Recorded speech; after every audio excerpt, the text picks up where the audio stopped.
Hello there. I don't think there's any warnings required this episode. It's all lovely, wholesome and clean. And that's because Dougie is a lovely, wholesome and clean. He's a proper, honest Yorkshire man. So none of the usual bullshit.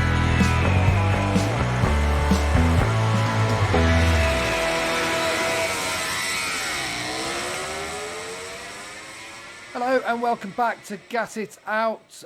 We are recording this before we've even put the Sam Lowe's episode out there, so hope you're enjoying that one. We've got another fantastic guest coming for you today. Neil is currently... Neil, where are you? You sound like you've been having a bit of an argument there with Vic. What's been going on? She's not happy. Well, it's Saturday morning. Obviously, I never tell her what I'm doing, so my phone's on silent. I've just seen that it was you, obviously, Skype call. So just trying to explain that she needs to leave the office. You know, she's sat in bed next to me, but you know, this is my office. This is where I do the podcast. Do normal people's offices have duvets in them? No, but mine, honestly, the that's for sound. Happened. That was for sound. That's because it's a proper sound deadening. Yeah, you wouldn't have a duvet otherwise in there, would you? Gav, the magic that's happened in this office. Oh God! You would not believe. No, we'll stop there. We do. Please stop. These stop walls right there. Talk. What have you been up to anyway? Well, it's always a funny question, isn't it? Yeah. You go, well, I've been up to a lot of nothing. Like I said, getting into cooking. You know, having a go at that. Easy, by the way, easy. I can't believe all these years, you know, Vic has made a song and dance about, you know, I cook everything and, you know, honestly, it's so easy. Like this morning, the sausages, you just put them in a pan. Let's turn the pan up, full blast, a little bit of oil. That said, I tell you what, like the kitchen's destroyed now. There's just fat sprayed everywhere. But do you know what I mean? It's pretty easy, isn't it? It's like wading through treacle, going through the clouds as you go through. But it's overrated. Cooking is overrated. Simple, absolutely simple. Just throw it in a pan. All these people have made millions doing cooking programs. Jamie Oliver and all them idiots. Unbelievable. Never known not like it. It's simple.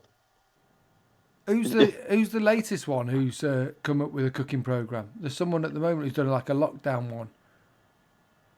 Oh, God knows. Is it? I'm not too sure. Is it some celebrity? Maybe Joe Wicks. Your mate Joe Wicks. Oh, don't. Yeah, well, Joe Wicks he'll come up with one. Oh, and it'll be like, I've got a revelation actually. Go on. You remember we talked about Joe Wicks, didn't we? Before it Scott Redding podcast, or I can't remember which one it was. Kate paid the £120 too. Oh my God! But I didn't know. Isn't that incredible? Then it's like literally everybody I know's partner has paid Joe Wicks £120 to see them in their underwear. But then I said, explain it to me. She goes, well, it wasn't directly to him, was it? It was to his team. And I'm like, well, that's worse, isn't it? That's worse. Oh, my God. It is incredible, isn't it? Like, can you hear me? You off to the loo? No, I'm filling up my glass of water. Are you sure? I'm having a wee. I would not do a wee on a live... Well, it's not live. Well, you would. But you would. Well, I have done one already, actually. As long as it's just number ones. Yeah, just sit down. Hang on. Oh. Joe Wicks, though, what a genius. It is. Can you imagine, though, that business meeting, sat on a table, hey, no, listen, I want you to invest. I've got this, I've got a cunning plan. It's going to be really good, right? What I'm going to do is I'm going to charge women to send them pictures of themselves in their underwear to me. Oh, what would you charge them? You know, I'm going to give them a diet plan. Yeah, but what would you charge them? £20, £25? Oh, I was about £130. Is that what it was? It was about that, wasn't it? Yeah, somewhere around there, yeah. A nice round figure of about £130. Yeah, but surely no women will be that stupid. Give over. Because there's diets everywhere. You can go online. Anyone can get diet advice. No. This is going to work. Did it? Multi-millionaire. Well, does me head in. And you're not riled up at all about it, are you? You're very calm no, about it. It's just annoying, isn't it, though? It's just annoying. It is annoying. I sound like that guy who moans off... Victor Meldrew. No, not him. What's the other one? The other one that you don't like. Greg Wallace. No. Why do you not like Greg Wallace? Did you watch it? Did you watch it? MasterChef final. I can't. I've told you I can't watch the program. I can't watch it. He's my favourite presenter. Love Greg Wallace. Yeah, well. Just seems like a nice guy. Mm. And I've got his phone number in my phone. Yes. It's one of the... He's like my most famous person I know. Really? Yeah. Like, you know, that's one of the questions. In fact, I'm going to have that. I'm going to put that in a question for Doug on the quick fire round. Right. Who's the most famous person you've got in your phone? You might say me. You never know. Doubt it. Doubt it. I do make notes, by the way. We've got more requests for Chris Walker to come on as well.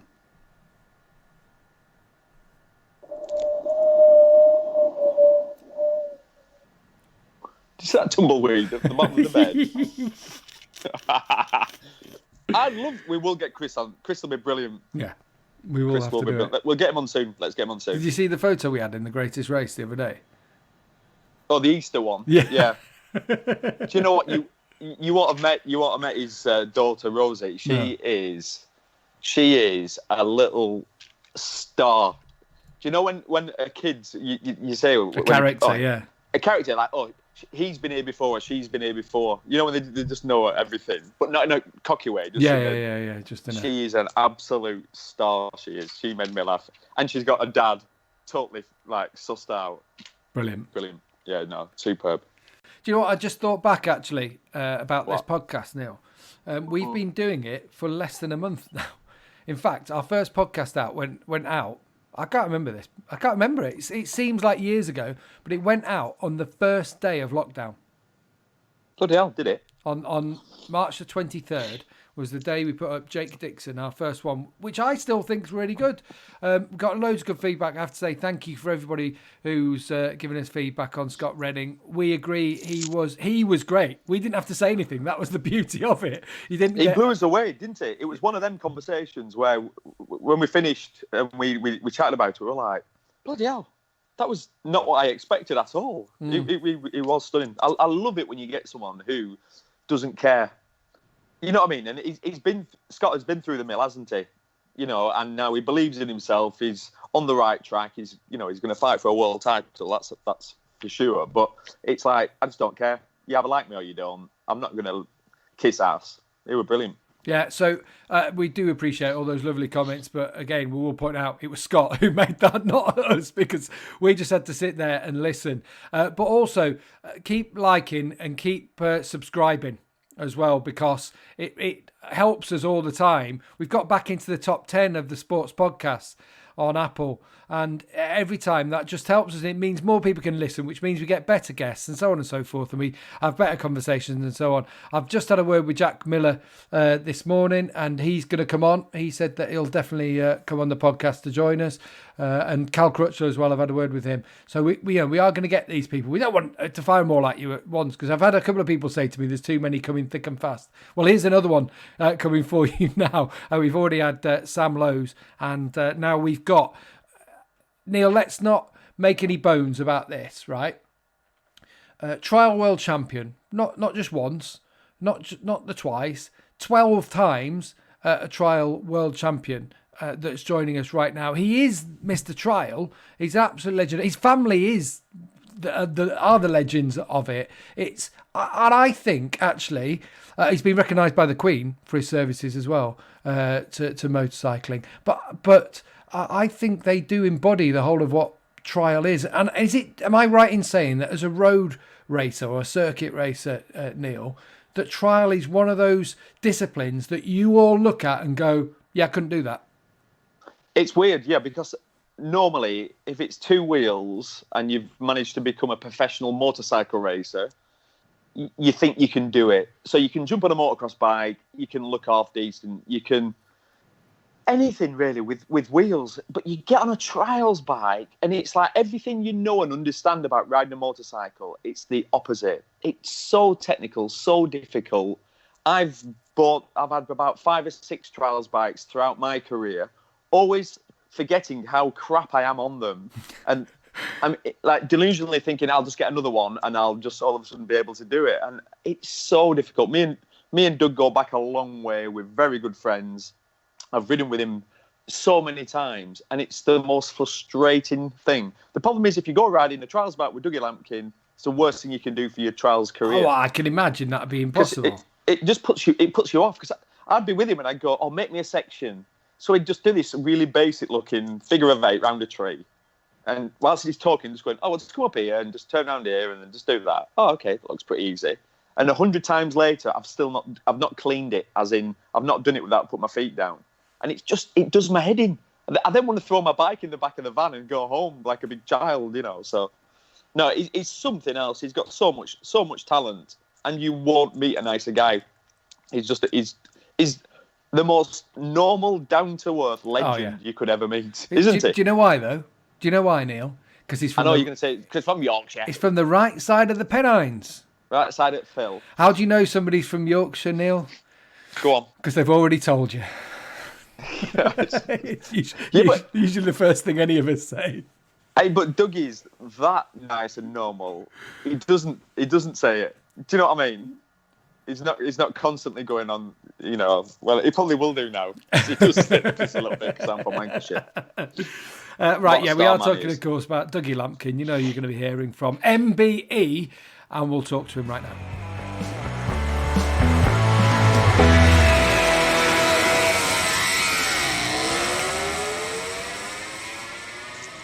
There's only one Dougie Lampkin.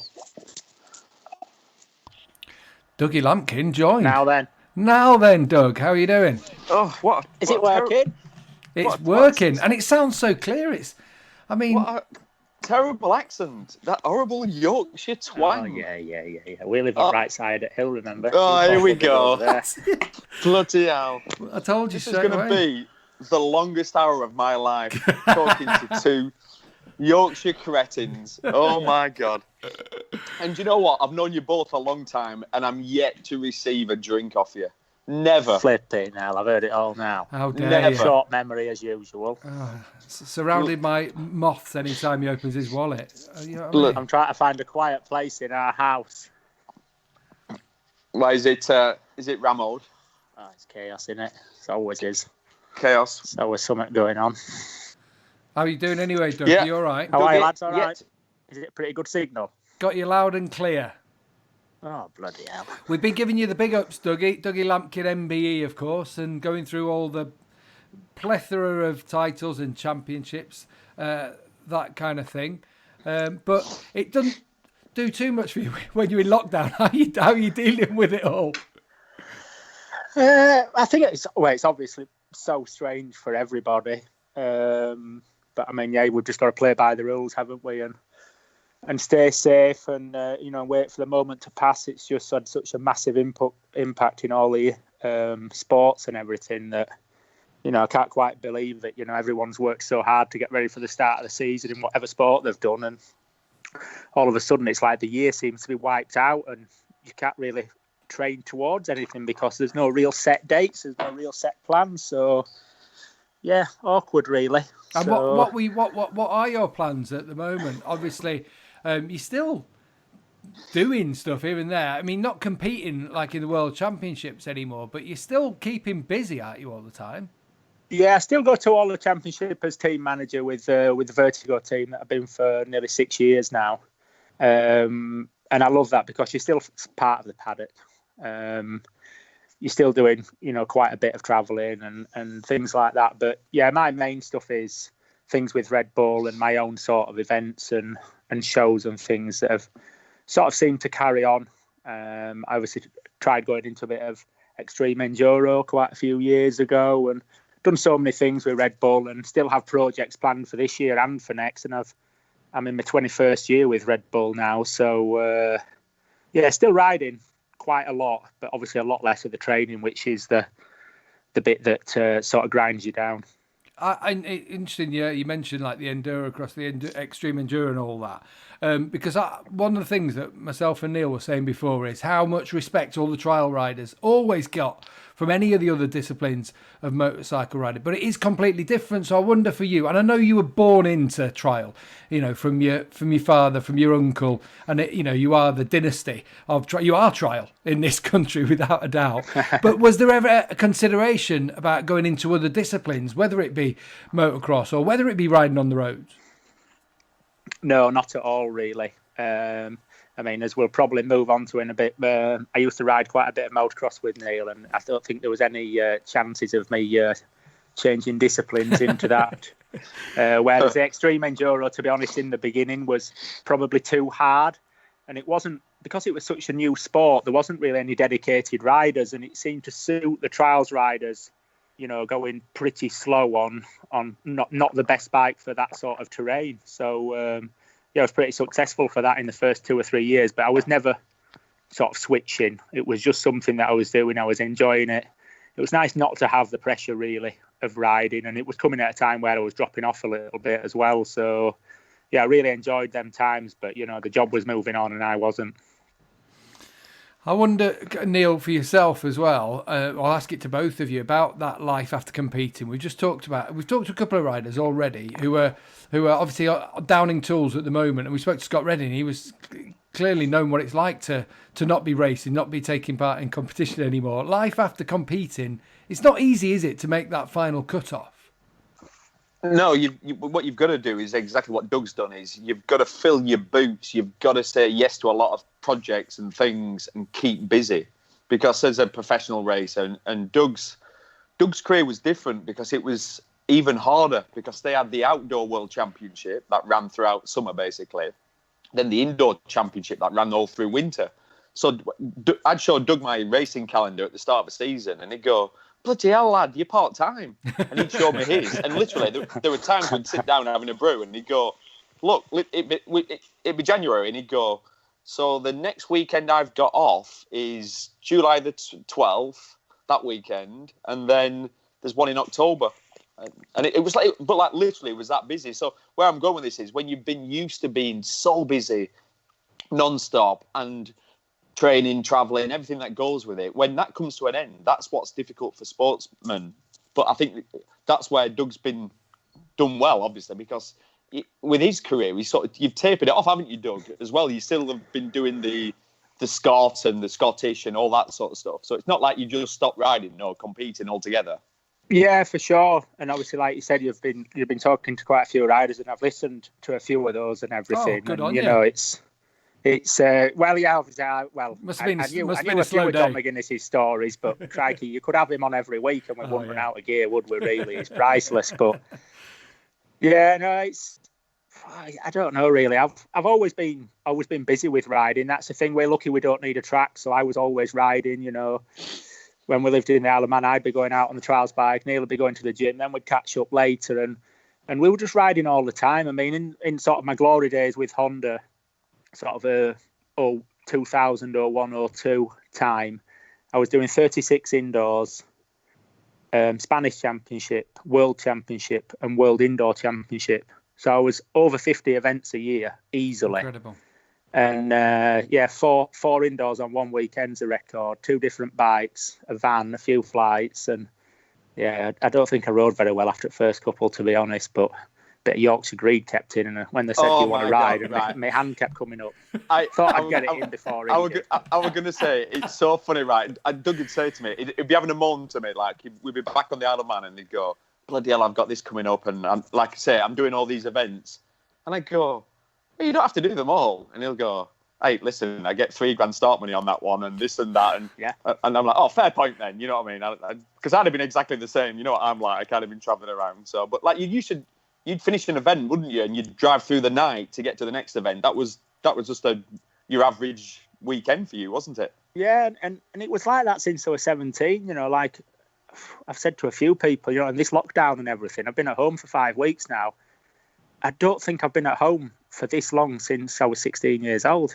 And I'm actually quite enjoying it, but also missing what I've been doing. So it just sort of still make you realise that you do enjoy what you do. Whereas, you know, I was surprised actually at you, Neil. I thought I knew you better when you were saying with John that you didn't really enjoy your riding quite a bit at times and things like that. But I never really had that thing. I really missed that moment in the morning when you wake up and you're getting ready for the event and you're in the paddock and you can see everybody's nervous. And I just thought I was like scoring goals already, really, because I was like giddy for that first bit before you get starting and roll off the start ramp. That was sort of my favourite time, and that's the thing that I can't replace. That's why I still ride the Scottish 6 days and the Scot Trial and a few other events, because I still need that buzz before the event starts. Once it starts, I'm not bothered, believe it or not, but just that bit in the morning, getting ready, the prep. That's weird.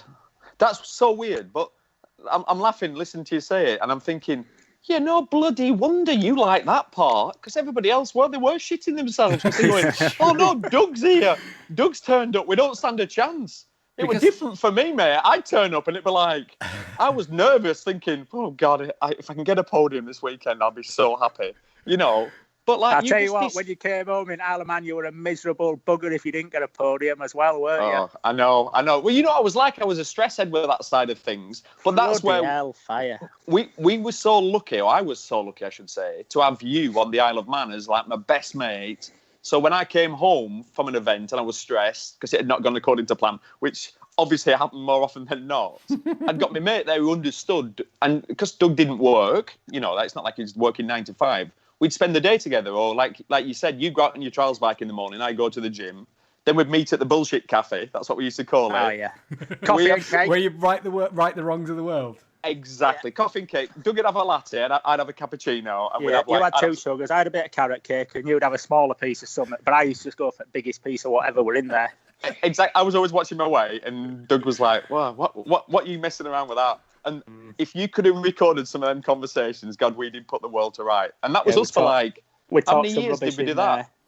Would you say 5 years, maybe? 4, yeah, something like that. And then we'd go on mountain bikes, but I were already tired by then, so I know this lot. They probably won't know that I know, but we were riding on mountain bikes and we'd get back to the thing, and I knew that they carried on and did a proper ride. I was just a warm-up ride. So I stopped and parked up, and Neil were doing a bit more. But yeah, but the thing also, what was different with Doug's sport is, and you sort of touched on it, you didn't need a race circuit.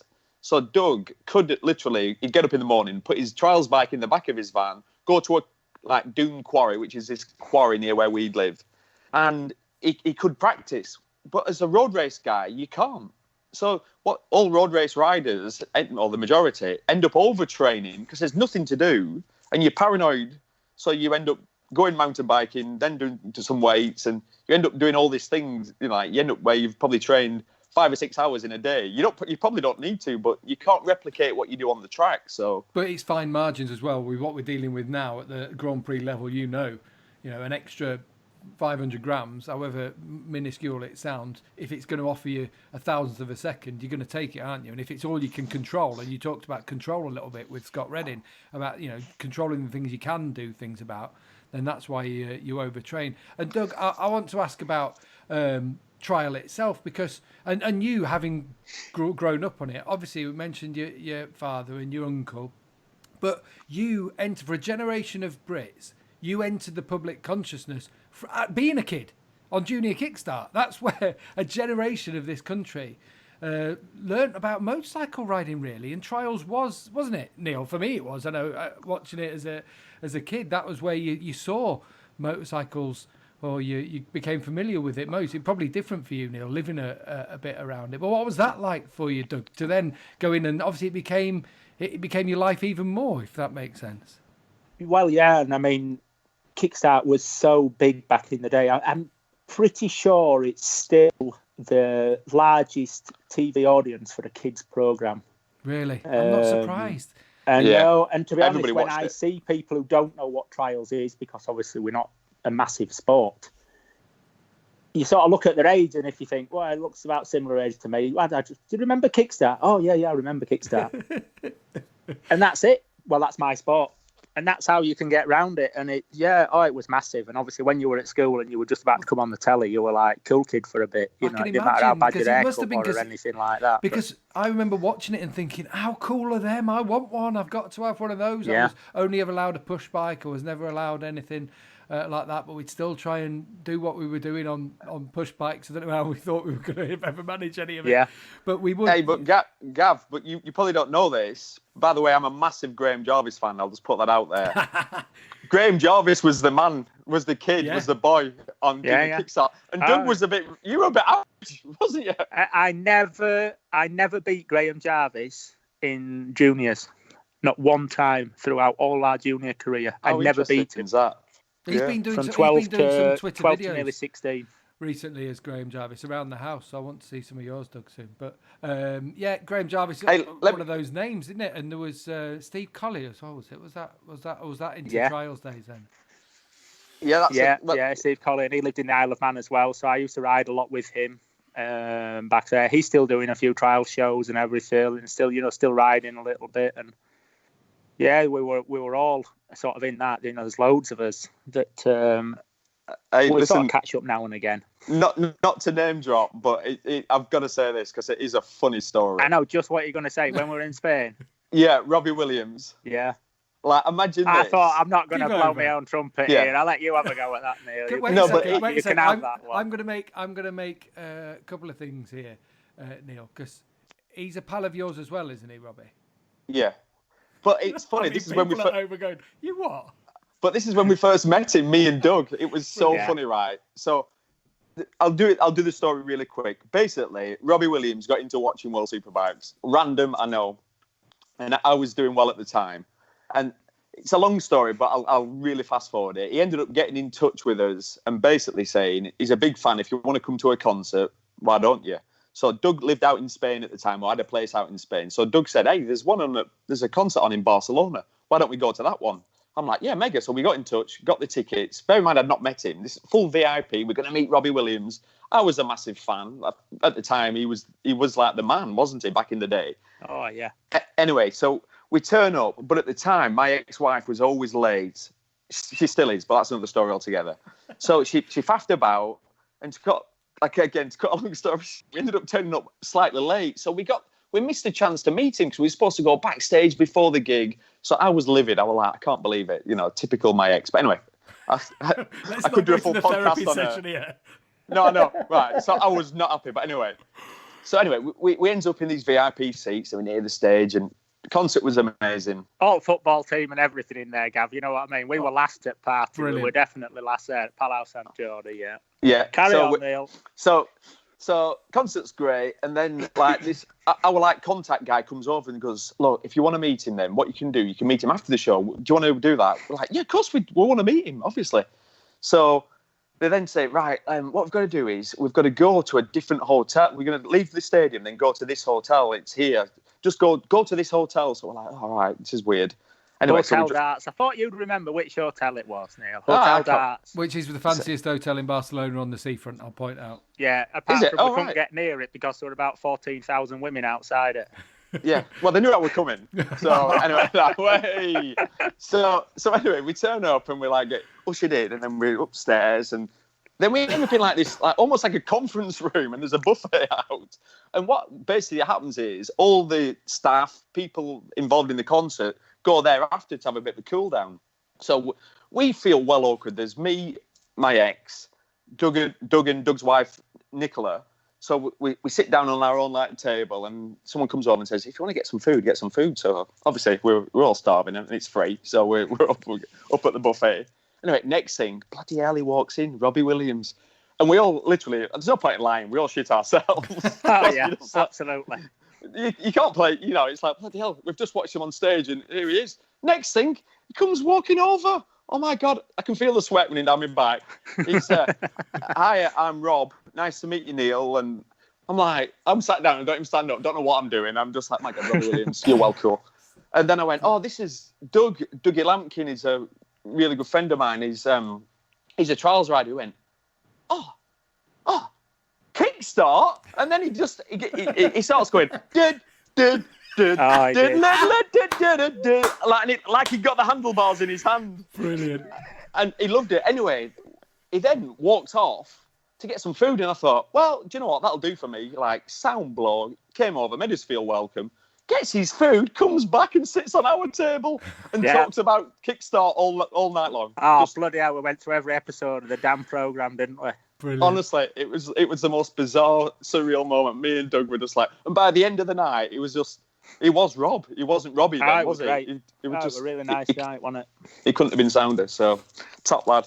Absolutely. You like that story? You see how long he took over it, Gav? Yeah, I mean, that's the short one. Likes that tale. I mean, he dives out that on is that. a short one. That's a short one. It's a good story, though. I think I've had an hour on that in the past. But you managed to condense it into 25 minutes. Podcast. That was the edited version, ladies and gentlemen. He's been talking for 25 minutes. Hey, but the one thing, actually, you mentioned Palau Sant Jordi, and in Spain, trial's massive, isn't it?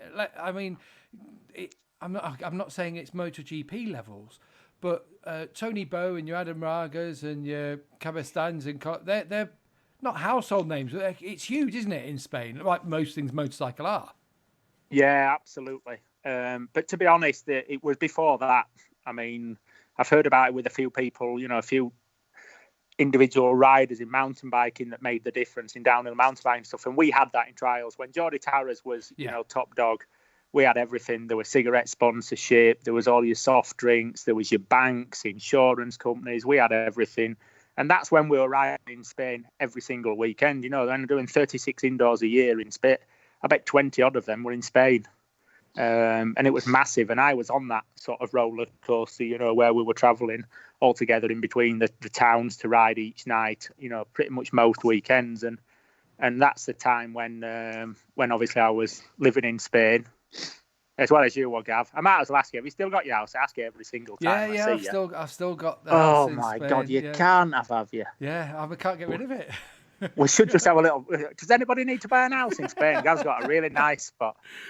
His most famous claim to fame is that Casey Stoner lived on driveway for months in a caravan. What else, Gav? What else are selling points have we got? Still got bits of his kit in our downstairs in the garage downstairs. In that garage, yeah, I remember it in there. Oh God, have we still got it? Oh, we've got a tale or two there. We haven't got long enough to get into all that. No, but yeah, I mean, in Spain, and actually, just going on to Spain and Tony Bow, who I mentioned, when you won your 12, I remember thinking, well, no one's going to beat that, because that's what you think, don't you? Someone goes on and wins 7 in a row.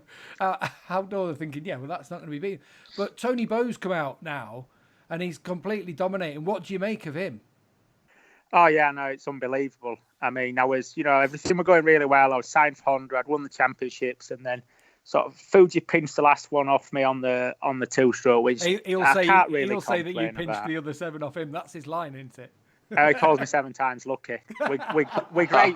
We're absolutely great friends, really. And we only had a few bust ups. I broke the tape in Japan in one section, and he ran up and started waving it so observer could see it.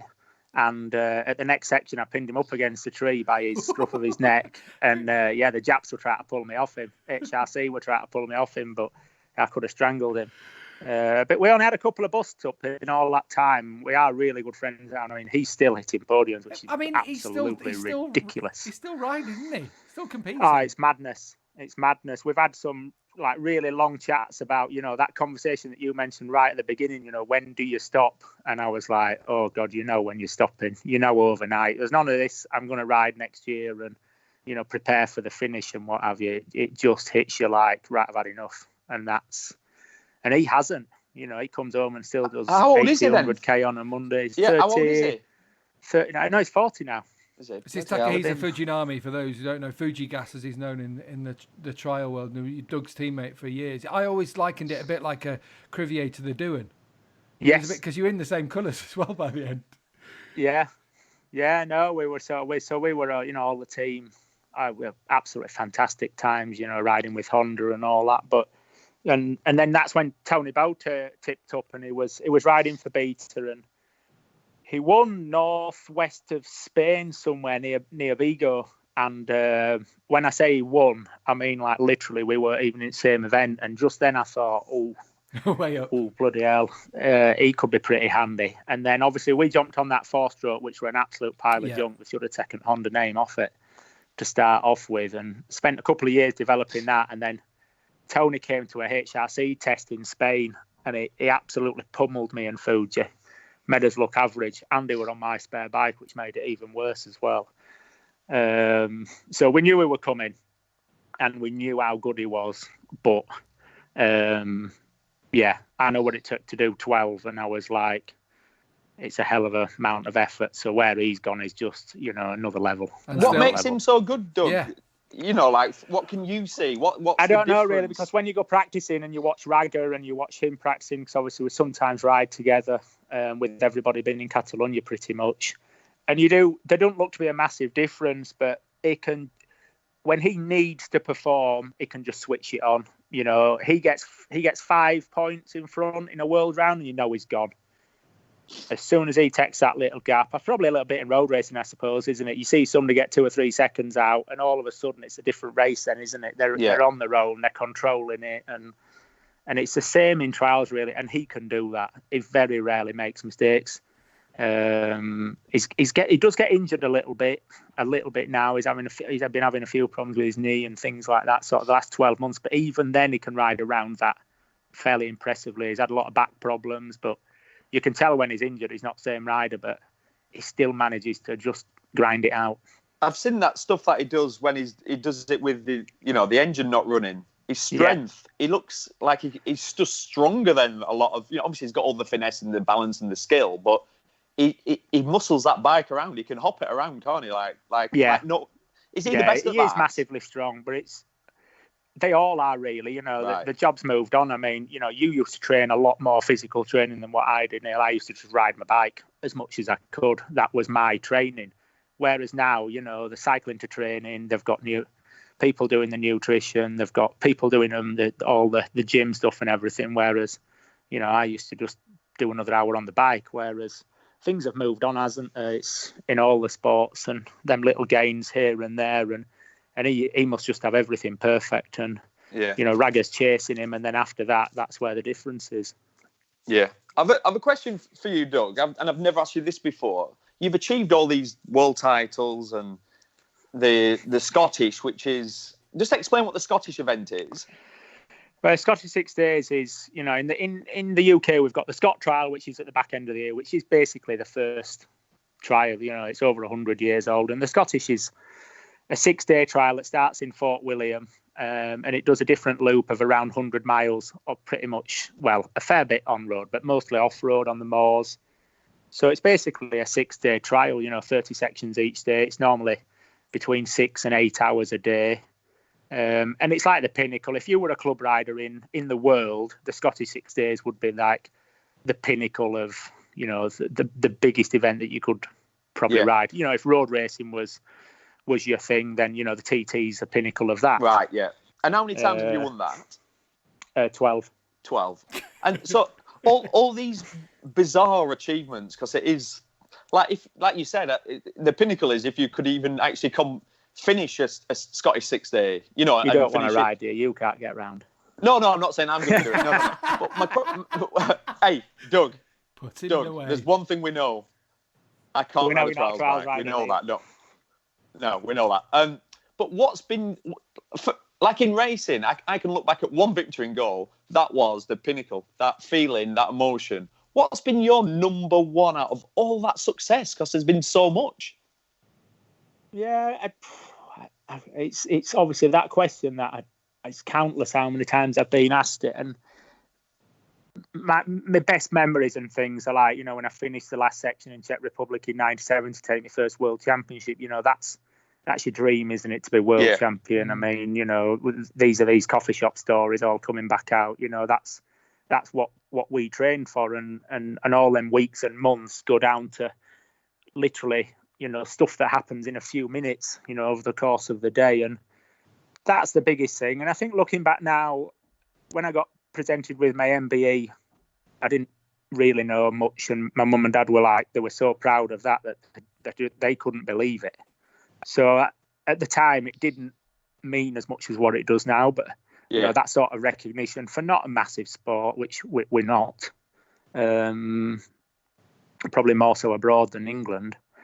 But actual points, there isn't really any more standout moments. Yeah, which is a really strange thing to say. It was. Yeah, it is.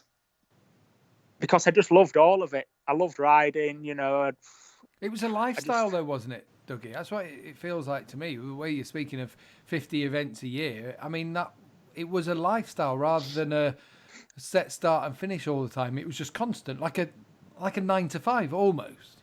It It was more than a 9 to 5. Really, but yeah, you know what I'm saying? What I mean is, a day job. I know what you're saying. It was weird because, I've got more memories of.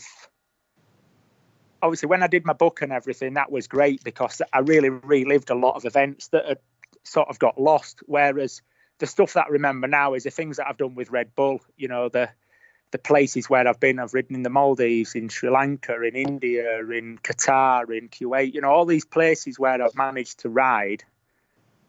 I sort of have great memories of, riding on the ice in the north of Finland under the Northern Lights and things. They were all, because it wasn't so focused, it felt like more of a bit of an expedition rather than a mission, whereas my events were a mission. I were a nightmare. Nobody could come near me because I were an absolute miserable bugger. I used to bollock everybody, and I was a right pain in the ass.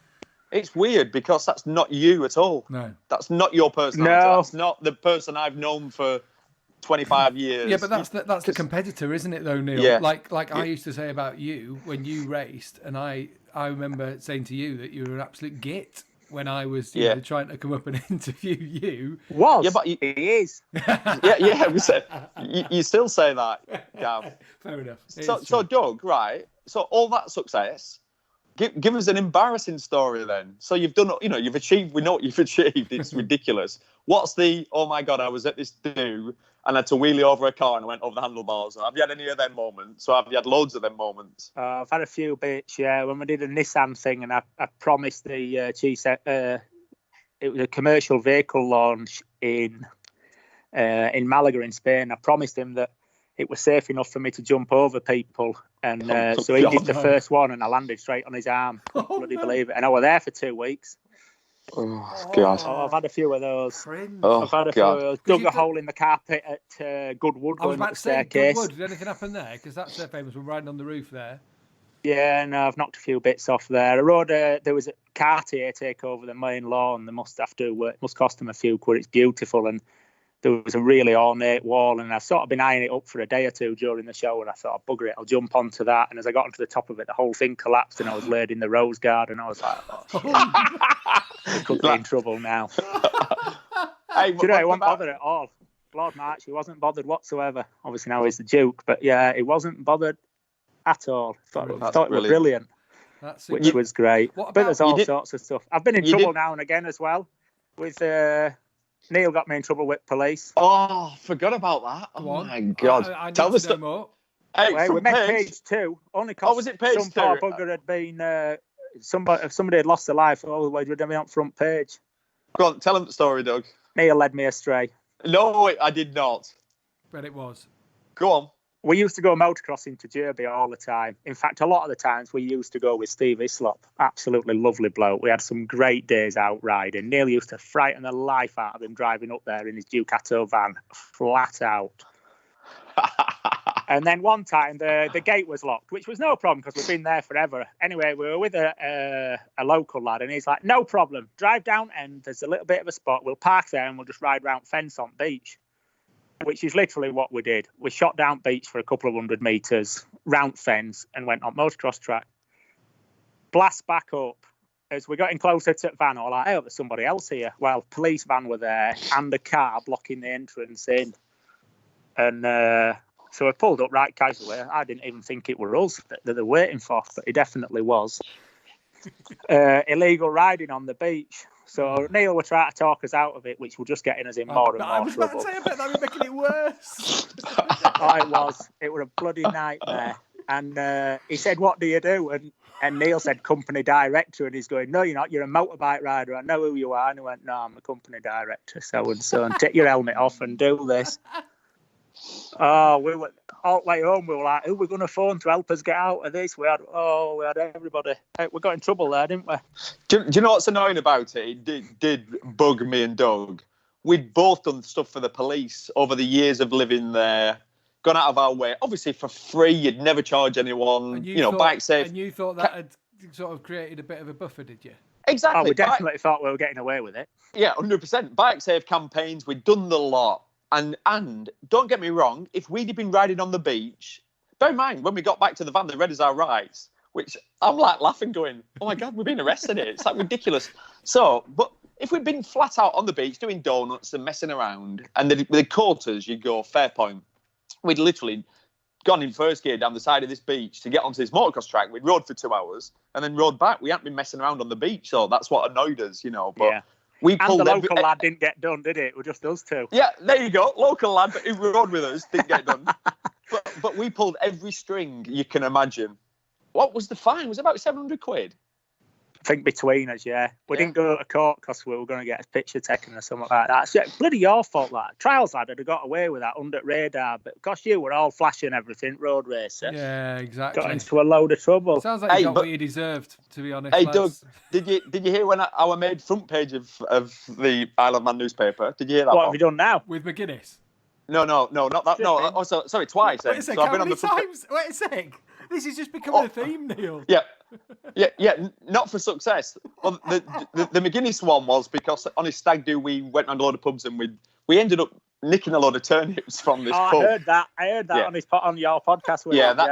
That didn't go down well. That ended up front page. But this was the worst. Imagine this, right? So I'm living on the Isle of Man. I'm living in America, and I did an interview with like a website interview in America. I didn't think anything of it, and they said, "What do you think of the TT?" And I went, "Oh, they're all a bit crazy.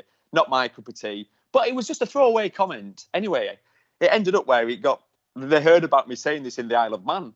So I'd come back to the Isle of Man to be with the kids, and I'm driving down the road in my van, and I go past the newsagents, and you know the sandwich board outside the newsagents. It just goes. I look at the headline. It just says Hodgson slams TT. Oh, and I was, you beauty, and literally, my head did like 180 degree spin as I drove past. So I turned round. So I parked up, went in, and I'm on the front page, and it's me. TT's too dangerous, shouldn't be allowed. Literally, people were going, "If you don't like it, why do you live here? Piss off!" Wow, that was a nightmare. That was a nightmare. Wow. It got taken out of context. You know what it's like. Yeah. I'm sure it was problem with the translation. That's for them bloody reporters like you, Gav. Exactly. It was a problem with the translation, was it? Yeah, from the English to the English. Yeah, you're not getting that so easily.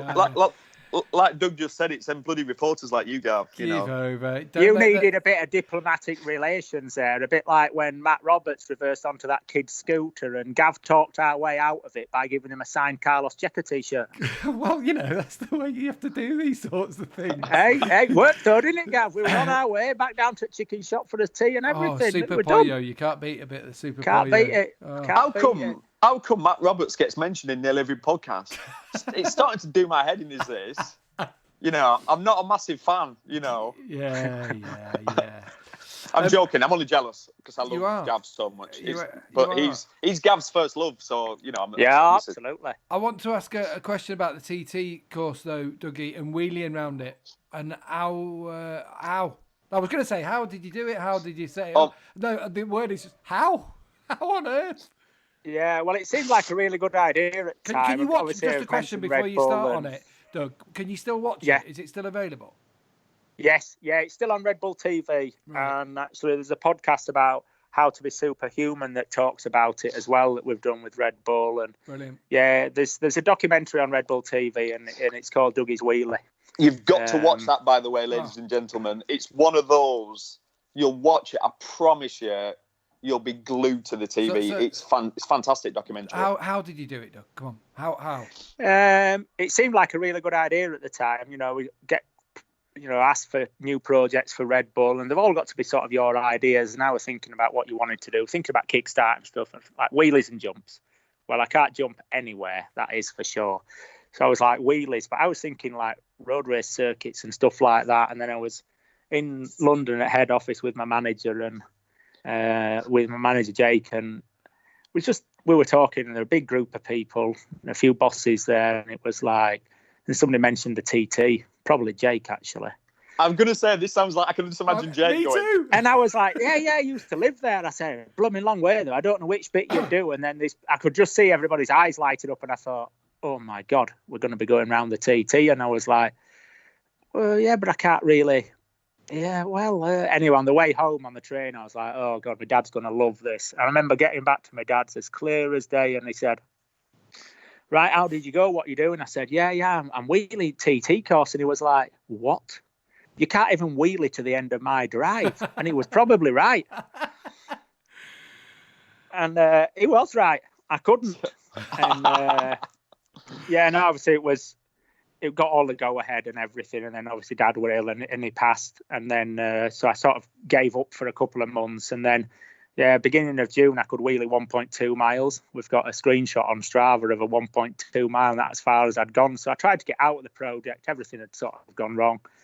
But anyway, we sort of cancelled everything and put a gyro front wheel on, like what Dave Taylor had used. And we were in touch with his family and we'd had a look at his bikes and things like that. So, so we got there and, it was 50-50 to do it. Definitely. I'd wheeled distance at Cadwell and at Croft, and that was the only times I'd wheeled distance before it. But obviously they're flat circuits. They're not a rolling road block or anything like that, like what we had in the Isle of Man.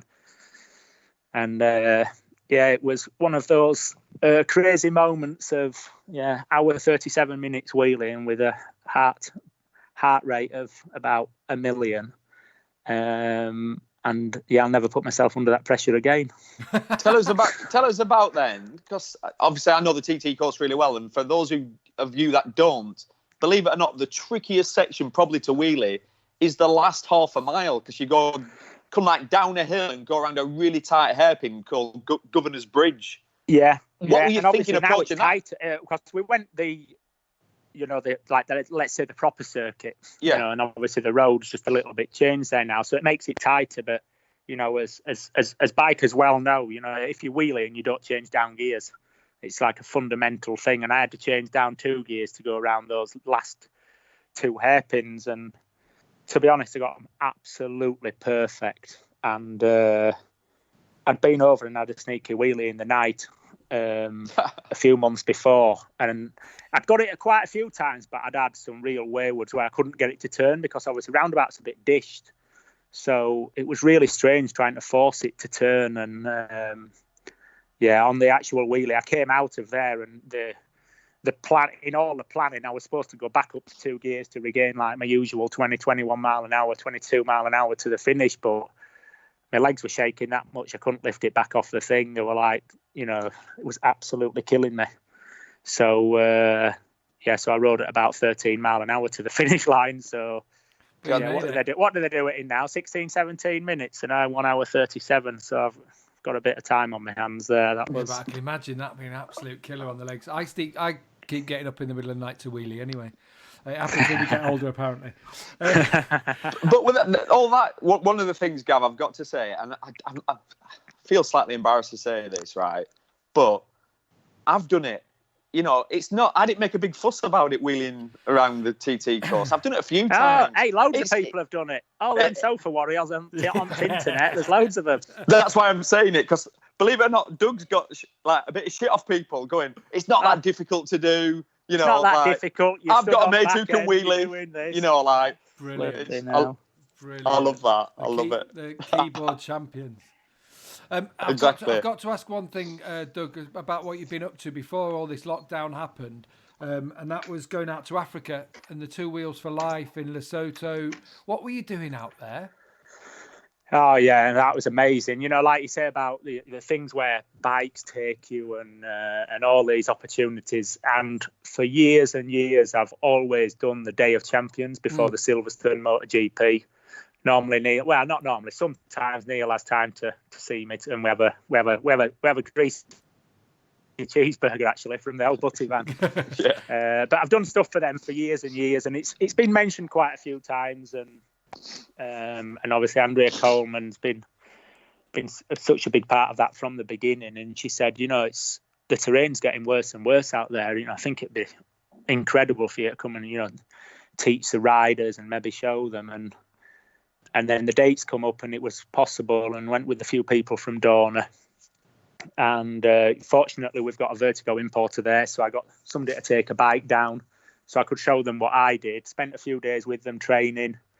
And we got them to quite a few like very remote places. We had to wait 2 hours for the river to come down in one place so we could get back. I thought was camping out, but the job they do is absolutely amazing. A lot of people have heard for 2 Wheels for Life, and a lot of people have supported them, but when I actually got there and saw their setup and how many people are out riding and taking supplies and tests, and massive HIV problem over there, and it was unbelievable to be part of and to be part of. So, I know you've done stuff for them as well in the past, and what a fantastic charity. I expect now with all this coronavirus, actually, it's going to be one of those things, not just there, but in a lot of the other places around Africa, that's going to be crucial, aren't they? Soon, with tests and getting out to remote areas. Yeah, the places where we got to was unbelievable. I mean, literally, they are trials riders without even knowing about trials. Really? Oh, it was incredible. I mean, absolutely incredible. Where you're off pushing it and things like that. And the bikes are great, and the backup and the assistance they've got and the support, absolutely amazing what they've done over the years and continue to do. And yeah, it was just really nice to see it, because obviously you support some things and you think you understand what it's all about, but that was another level. It was, I'll definitely be going back. It was amazing. Oh, that's good to hear. Well, it is all those people there'll be a lot of people who listen to this podcast and have come to Day in Champions and maybe bought something at the auction or, seen you guys on stage and thought, oh yeah, I've heard about it, but not necessarily know what it's doing. So that's good. That's good to know. But I knew you'd done it, so that's great to hear that you enjoyed it and that you got to teach people something as well. Got to give something back as well. Yes, yeah, for sure. And I loved every moment of it. Hey, Doug, tell us, because it's our podcast, so we can do what we want. Tell us about the gin. I believe Nicola, your wife, is getting into making a bit of gin, isn't she? What's the story? Yeah, we're gonna have a distillery together with two other couples. It's mainly the girls that was doing it. Obviously, like I said, I've been with Nicola since 1999. So she sort of followed me around everywhere. And do you know what I like about Nicola, Gav? Lived in all these different places. Nicola's not really into bikes, is she? No. I love that. No. She's a school teacher. She used to follow me around the World Championship on a scooter. That's about as far as it's got. But she was dead keen to do the gin distillery, and I was like, everybody's doing it. And then 6 months later, she was still really keen, and I've thought about doing this and this, and it's all gun ho. So the still comes in about less than a month now. And where are you going to do it from? Your place? Yeah, there's some outbuildings that we've got on our land, and it's out of there. Yeah, it's called Otterbeck Distillery, and the gin's called Cotton Gin because the big mill and water wheel here at home used to be a cotton and silk mill. So that's with the connection, and the stream that runs past, the river runs past, is called Otterbeck. So cool. I know you're doing it with. Is it what's he called? Or can you not say? It's the other two girls. Yeah, no, one of the couples was they founded Ilkley Brewery for the beer and everything. Oh, right, and then there's the house and family as well, and the other couple.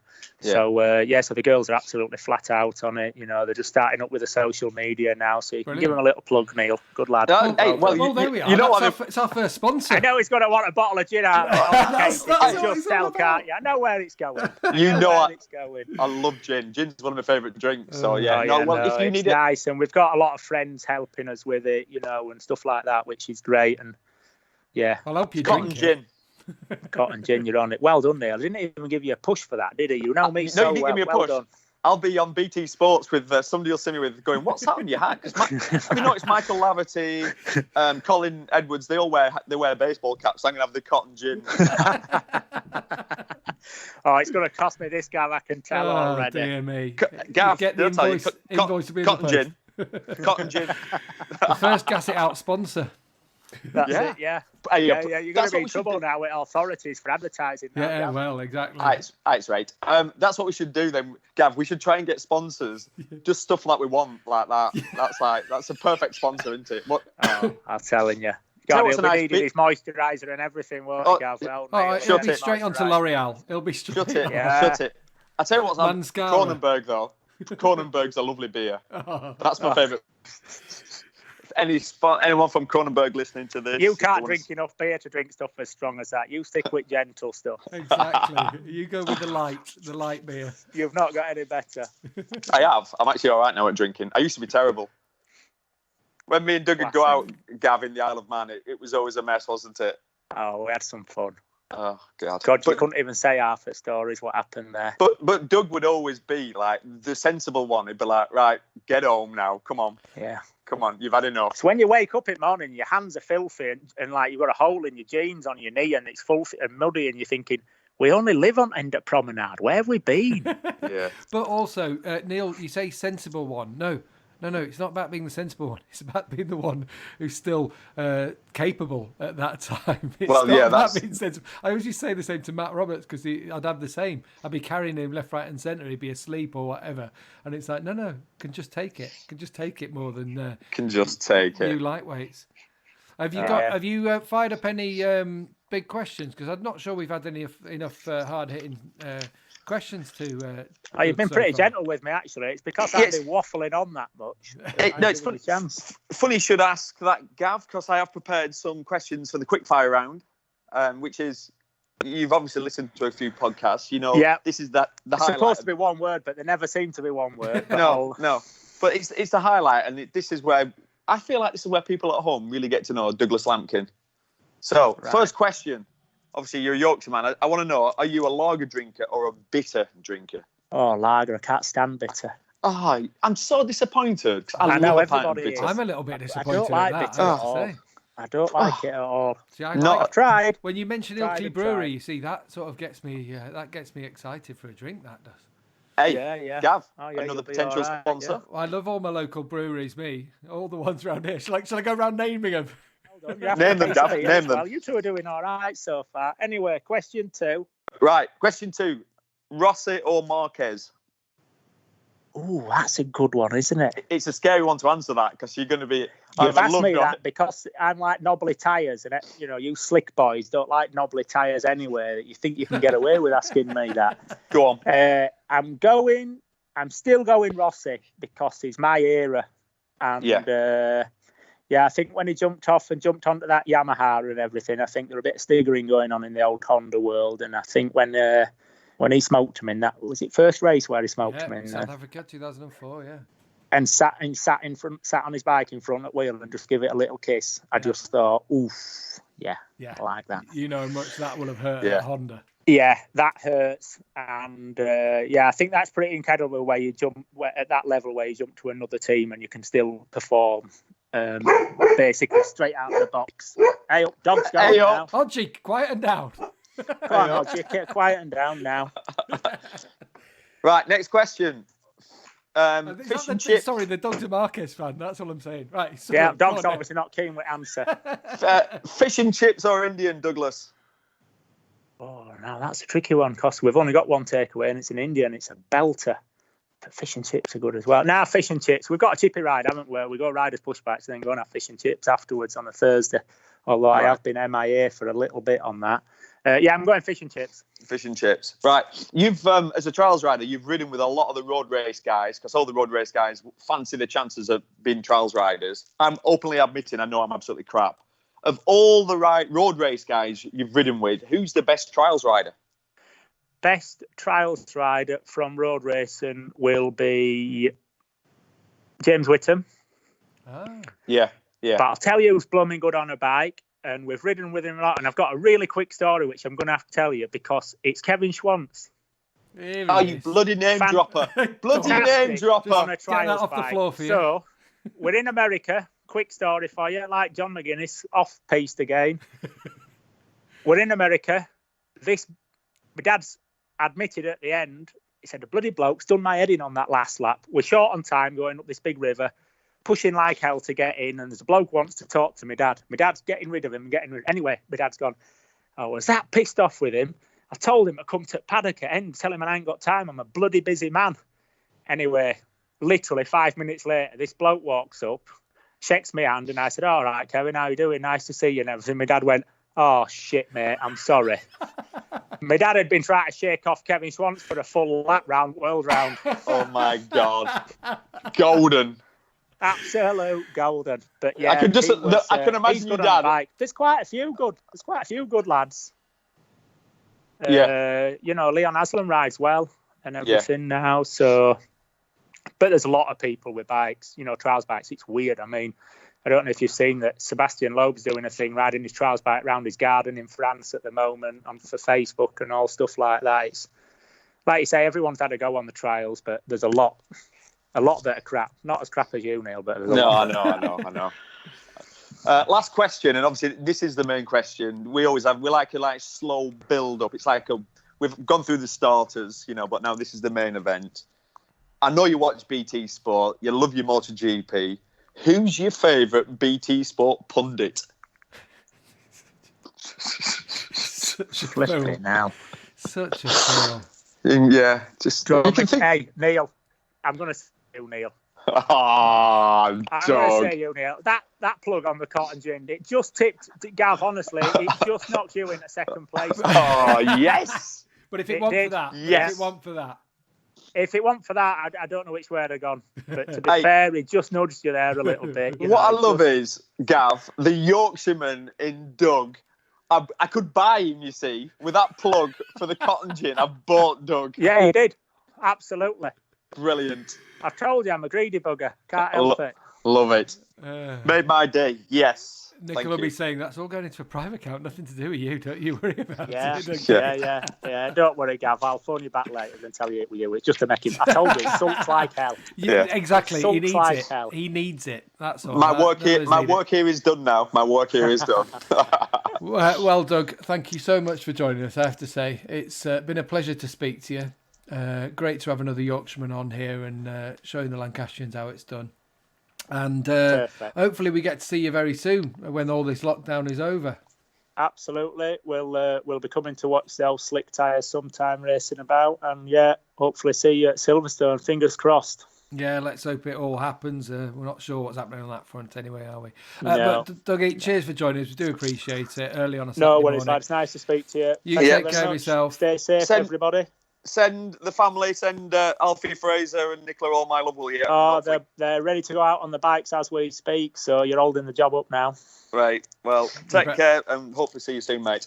Will do, mate. Thanks very much. Stay safe, everybody. Cheers. Cheers, Doug. Bye.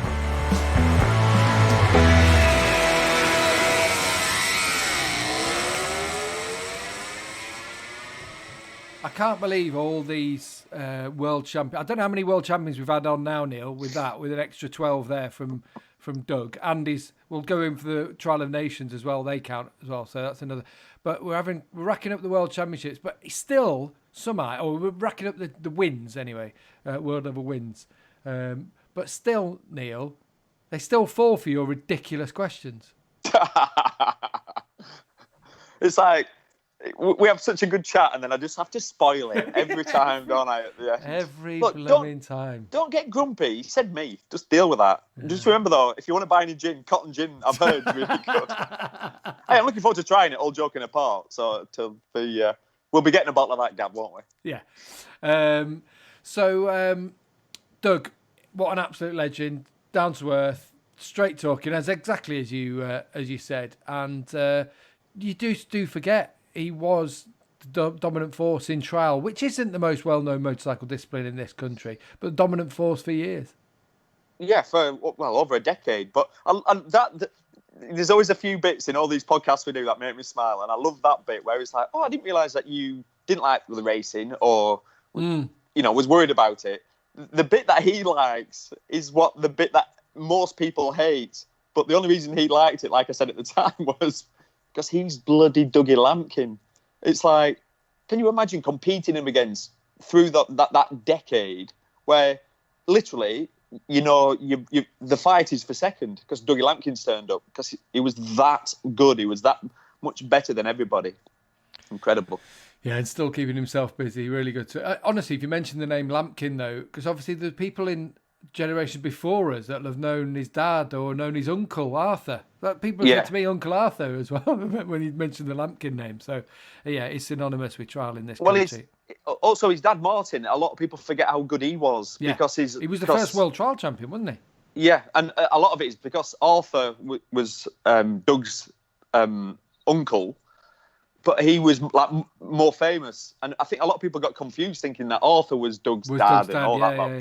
But Martin was an incredible guy, and like everyone's parents play a massive part in their son's or daughter's success. But maybe even more for Martin. I was going to say, Martin he was there. his minder. Yeah. It was his minder, and a minder is such an important role for a trials rider. He's your right-hand man. He stood there in every section explaining where to go, where to put your wheels. There were rumours recently, they were trying to get rid of the spotters, weren't they? I didn't know that. Yeah, they were talking about that changing the rules, but obviously all the trial riders said no, it's an integral part for safety. Oh, right. Yeah. Well, yeah, but a minder also is a catcher as well. They end up catching the bike sometimes and saving the rider. And that relationship's so important in trials. But it's rare to see a father and son relationship work because it was 10 years, longer. And normally, because you're travelling around together, you end up getting on each other's nerves so much. But I never saw that. That mutual respect was something really special. And in road racing, how many father-son systems like that have worked and been successful over the years? The amount of times when we talk about fathers on site of young kids and you think, it's not right, you're going to have to stop the father coming sooner rather than later because it's not going to work. More often than not, it doesn't work. You look at your Lorenzos or Casey Stoner, they had issues throughout his career. Which it's sad to see that. So, but it's the ones where the father takes the back seat, and I'm talking whether it's Marc Marquez, Valentino Rossi, and they're there. They're all key in the careers. The parents are still part of it, but they're happy to let someone else do the coaching. Happy to let someone else. But in Doug's case, it was such an integral part with Martin, wasn't it? So anyway, lovely to speak to him as well. So I hope you've enjoyed hearing from Doug. What have you got lined up? We've got the greatest race on, but this will probably be going out after we've seen that. But the final will be coming up. We don't know which is going to join the other three in there. I'm looking forward to that, the last one, because what we're going to do in it on BT Sport, this is picking the greatest race, the MotoGP era. We're going to show all the ones that just missed out, and I think we've got about 20 of them. Oh, right, I didn't know that. Not in their entirety.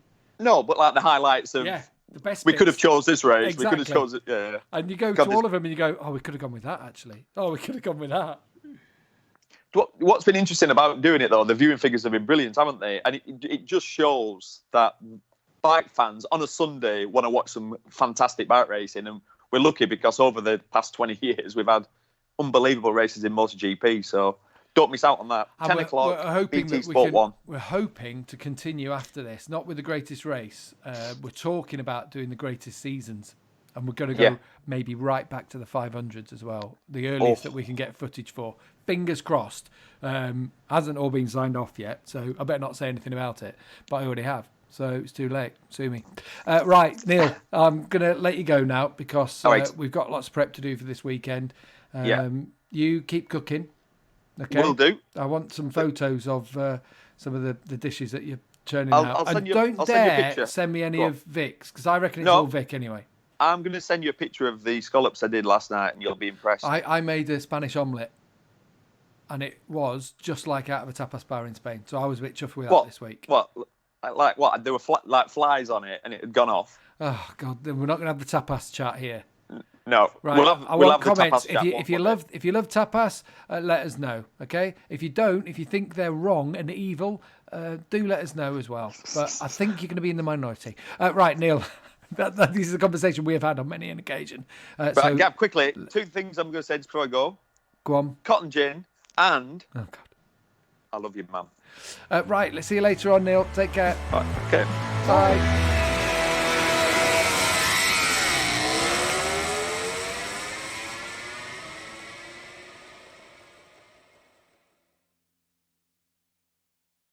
What's going on? Vic's not happy. She's called me an asshole. Since when has it been American? Asshole. It's arse, actually. Arsehole. Let's get it correct. So wait a second. She was in your office. What was going on there? Exactly. Annoyingly, I never said she'd gone downstairs to make me a brew. She's come back up and then wanted to actually drink her brew next to whilst I'm drinking mine, whilst I'm in my office, obviously, sat on my bed. So basically, she's just tried to come back for a nice cup of tea in bed on a Saturday morning. Yeah, like a normal person. And then you rang. Obviously, you're on silent, and I just looked at her and went, "Oh, I'm just doing a Skype call." She went, "Oh no, not now." So yeah, you know what it's like. I'm sure you get the same off Kate. No, because I go up to my office. I'm banished to the attic. Are you banished to the attic? But I don't have the sound dampening of a duvet. So Duvet. duvet. Duvet. Let me just Yeah. get my notes up for Monsieur Douglas Lampkin. Damp squids, as I used to call him. MBE. I know. Met the Queen. Was it the Queen What on a man. his day? What a man. What, the Queen? I'm not going there. Let me have a look. Oh, she now wants me to close the door. Like, I've got everything set up. I've got my iPad balanced. Bloody hell. Taking liberties. Go on, Bear in mind, I made a breakfast in bed, Gav. What did you make? Oh, my God. Cereal. No, shut up. I made the best sausage sandwich. Honestly, sausage sandwich. I'm a connoisseur when it comes to that. Marks and Spencer's Cumberland sausage. We just got some Cumberland sausage rings this week. We almost had sausage and mash last night, but it turned into jacket potato with homemade slaw. What? You had jacket potato and coleslaw? It wasn't coleslaw. It was like a homemade. I make my own. It was cabbage, apple, and carrot and cumin. It's actually really nice, but it's obviously got no mayonnaise. No protein. And that was what we had last night. Yeah. Oh, we had tuna. We had tuna. All right. Okay. Do you want to know what we had last night? Go on. That I made. Are you recording this? Because people need to know. Go on. Yeah. Right. Well, we had scallops with pea puree, black pudding, and get ready for this, pancetta shards. Where on earth have you commandeered that during lockdown? I can't even find a blooming pint of milk round the corner. Vic went to Waitrose and they got some lovely big scallops, but they had the raw on, which I don't like, so we cut them off. I don't know what's that raw just is intimidating. That orange thing, it's like it's penis, isn't it? It's just horrible. I don't know what it is, but it is, isn't it? It's like it's eggs, isn't it? Oh. Yeah, whatever. Well, exactly. Whatever. It's weird. So we cut that off. I even did a hexagonal sort of crosses on top of the scallops because I've seen the chefs do that. Honestly, Gav, scallops were cooked to perfection. Black pudding had a crispy edge, but soft on the inside. Pea puree, stunning. And then I got the pancetta and crisped it up and made them into these shards. So oh my God. You're saying you did this? Yes. And it was 10 out of 10. Okay, I didn't make the pea puree. There's no point. I'm not going to full-on lie. Was it a tin of Bachelor's mushy peas? No. Vic does... Official sponsors of the British Superbike Championship. She did them in a blender. But I'm getting into cooking. This is lockdown for you. What do you do? You're going to be on Celebrity MasterChef. Wait a second. So we've had King Carl in the jungle. Someone else did who did another celebrity program? Someone did one. JT won Superstars. Yeah, JT won Superstars. I'll tell you what. I keep saying this. How many times have I said this? You've heard me say it. 100% JT for dancing. What is it? And the dancing on program. Ice, or strictly? No, not dancing on ice. Strictly. Yeah, strictly. Dancing, yeah. JT's such a machine, and he's so determined. And you could say to JT, well, he's musical though as well, isn't he? So exactly, learn how to dance, JT, and he would. So I reckon that we should start it. You've heard it here first. We should start that JT for Strictly Come Dancing, and I'm going to put this out there. If he gets on, he'll win it. There you go. Well, we need to start a campaign. We're going to have to get JT on here soon. We'll get JT on and then we'll do that. We'll have had the conversation. Oh. And every time I mention it to him, he looks confused. But why would I do that? But you know he'd triumph on it, don't you? Well, he'd do well, and I think it'd give him a new career. I reckon he could do something along those lines. Not being a professional dancer, but you know what it's like. People go on Strictly, and then it opens up other avenues. Like, you never know. He could really get to the lofty heights of doing his own podcast like we are. Yeah, I mean, we've made it. Gas it out. Do you know what? I just thought back, actually, about this podcast, Neil. We've been doing it for less than a month now. In fact, our first podcast went out. I can't remember this. I can't remember it. It seems like years ago, but it went out on the first day of lockdown. for anyone who has made it this far into the podcast, well done to you, first of all, for making it all the way through. But I just want to do a quick apology. I'm adding this as we were about to put this episode up about Sam Lowe's episode on Spotify. There was a problem with the upload. Spotify takes the feed straight away, so there's only a 16-minute episode on Spotify. Same happened on YouTube. I've got rid of the YouTube one. I can't control the Spotify one, so I do apologise if you do listen on Spotify.